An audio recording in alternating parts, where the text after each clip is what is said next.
yours truly, WHB, Kansas City, Missouri.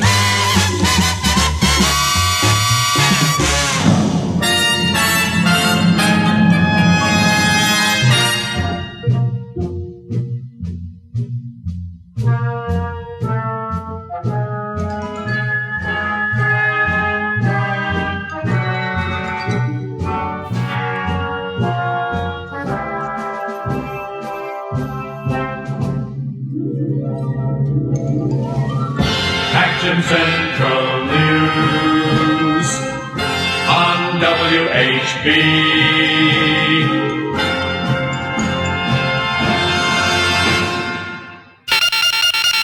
We interrupt this program for a WHB News Bulletin. News comes first on WHB.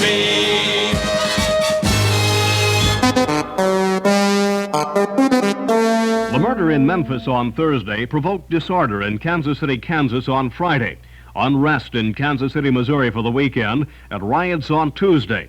On Wednesday, on Thursday, on Friday, more of the same.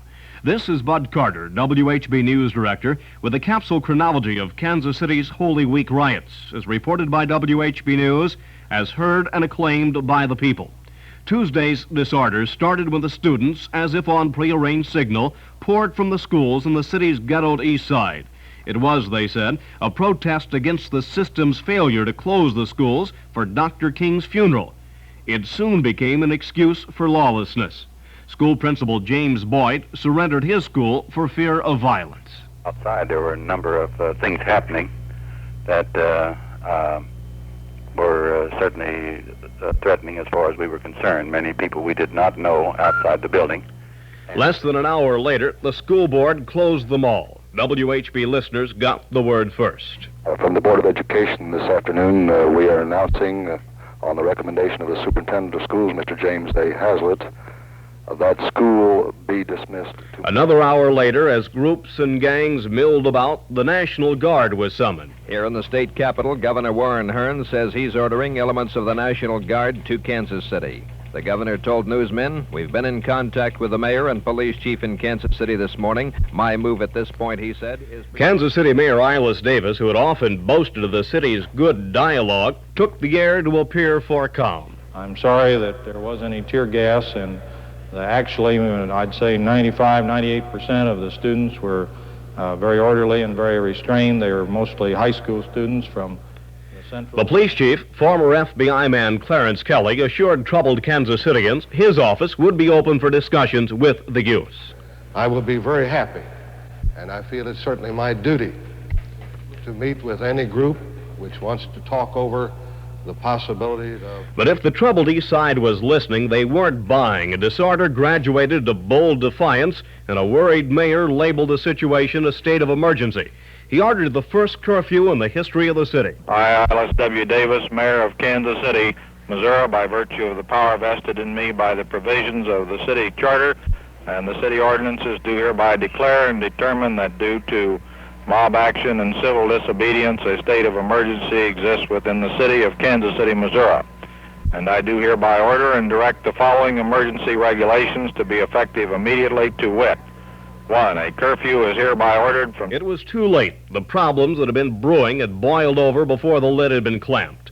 A businessman, a Negro, fired one of the first shots. A looter, using the guise of a fallen civil rights leader as his excuse, was the victim. Cleaning shop owner Alan McClellan, his pistol still in hand, had the first-person report for WHB News.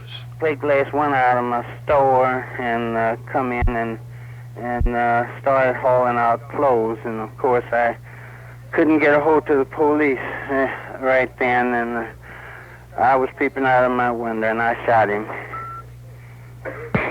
So he's on his way to the hospital. I don't know what might happen later on. I sure wish that we had some protection here. And I've been talking to people all day. I've been telling them that it's not the way to solve nothing. It's just we can't solve a thing this way. And there's a better way to go about it. And the robbing and looting is only hurting us, hurting the Negro people. The violence was now a riot. Kansas City had lost its cool. Fires were dotting the East Kansas City skyline. Fire Chief Halloran reports that fires are raging out of control in the area bounded by 36th and Prospect through 39th and Prospect. Fire Chief Halloran said that he has had to pull some of his units out of the area, some of the fire units. Our newsman dispatched to General Hospital was keeping the casualty count. Kansas City's General Hospital received victims of the violence throughout the night. 4 were dead on arrival. One of these was a 12-year-old boy. A 5th was critically wounded and later died. 6 were... And at the Jackson County Courthouse, armed guards lined the hallways as the prosecutor and the magistrate court judge assured a terror-stricken city, a city suffering its first racial violence, that justice would not be blinded. Prosecutor Joe Teasdale had the facts. The prosecuting attorney's office, the staff of about 6 of us, have been on duty all evening, and as the police bring in the arrested defendants, we are having them arraigned, and bonds are being set at $50,000 to $100,000. And with the dawn and on-the-scene inspection, WHB newsman Frank Benedict had the story. By the dawn's early light, the scars and debris of a violence-torn night. Now, they're littering the sidewalk of Kansas City's east side, and they're crunching under the boots of National Guardsmen standing on the street corners in groups of 2 or 3. They're helping to keep the peace during the night that marked Kansas. Newsman Leif Williams was on duty at the police command post through the night and morning, anchoring our staff there, reporting for WHB listeners, and for the scores of top news stations, seeking the authoritative voice of someone on the scene. Weary law enforcement officers have been in the process of changing shifts during the early morning hours as the Kansas City civil disorder tapered. Deaths, 15 persons injured in shooting incidents, 75 fires, and nearly 200 businesses looted. That's part of the tally in the Kansas City civil disorder of yesterday. In the schools, the boiling pots of unrest again closed their doors. This is Bailey Gardner speaking for the Kansas City, Missouri Board of Education and the Superintendent of Schools, Mr. James A. Hazlitt, making an announcement at this time that Central Senior High School... Wednesday was to be the worst, but it was still early, and a state representative from the troubled east side, Henry Ross, had sharp word in the afternoon before a night of war. Well, the first recommendation that I've made to the police department is to let the kids go to school in an orderly fashion without being harassed or... Burning, looting, and shooting were the order of the night's disorder. A 300-man fire department, augmented by outside help, couldn't keep up. Chief John Wass talked with our man at the dispatcher's headquarters. We've had at least 75 to 100 calls. We've had many more calls, and we've made runs because of the number of calls to the same location. And the courts arraigned the accused, 991 before it was over, almost as fast as they were being brought in. You Lowell Calvert? Yes. Lowell, you're charged with assault with intent to kill with a pistol at on or about the 10th of April, 1968 in the county. Missouri Governor Warren Hearns cut short a pleasure trip to assess the grim business of violence in Kansas City. He toured the riot-ravaged area and then talked. And I think they should try in every way to cooperate with them in order to preserve this law and order, because they're here for one purpose, not to hurt anybody. All they want to do is help. And the police counted the casualties. We have the latest estimate of wounded and injured from Public Information Officer Jim Harmon at Police Headquarters. At 5 a.m. this morning, the police were estimating 17 wounded, including 5... And the National Guard summoned more men. Early this morning, the battalion that had been called in from central and eastern Missouri, the 175th Military Police Battalion, pulled into Kansas City. And WHB broadcast appeals for calm. Football hero Fred the Hammer Williamson told his soul brothers to cool it. This is Fred Williamson, better known as the Hammer. And I'm appealing to the Negro community. I'm appealing as a fellow Negro, a blood brother, not as an Uncle Tom, because those of you who know me know that I'm not an Uncle Tom. But the fighting and shooting and looting that's going on in the Negro community is not necessary. But while 97% of the city's Negro population was staying inside, the 3% outside were at war with the law. The fires multiplied, the fire department's manpower was beaten back by snipers and the firebomb tossers. It's a vacant house that's right next to us. And we don't know, all of a sudden I smelled smoke, and when I run to the door to see what was going on, the house was just blazing all in the back. The police chief at the command post told WHB News that outside agitation might be a factor. There have been some stories circulated to that effect, and we are developing some information, and if such information is developed, and...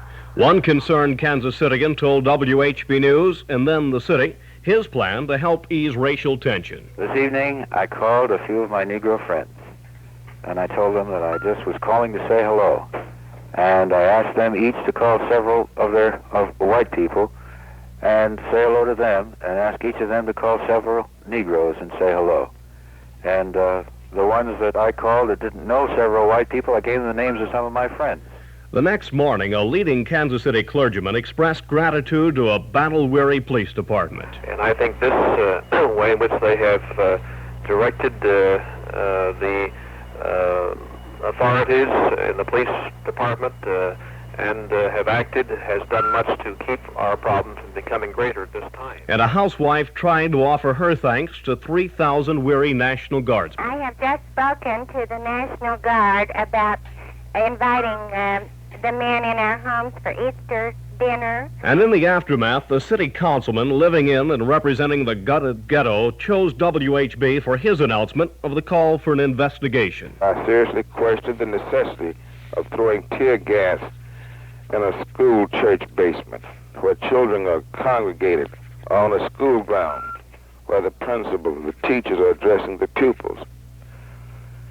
I think an investigation should be made as to what it seems to me to have been poor judgment in the use of tear gas in many areas. Say seriously that I think that there should be a strenuous investigation made as to the use, indiscriminate use, of tear gas.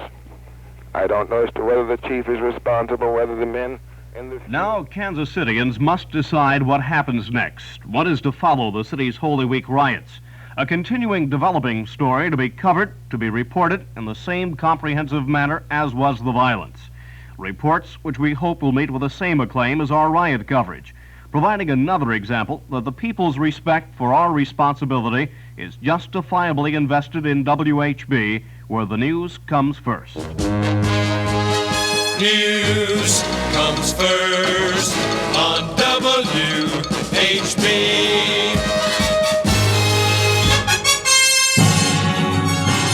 The sound of Kansas City. Yours truly, WHB.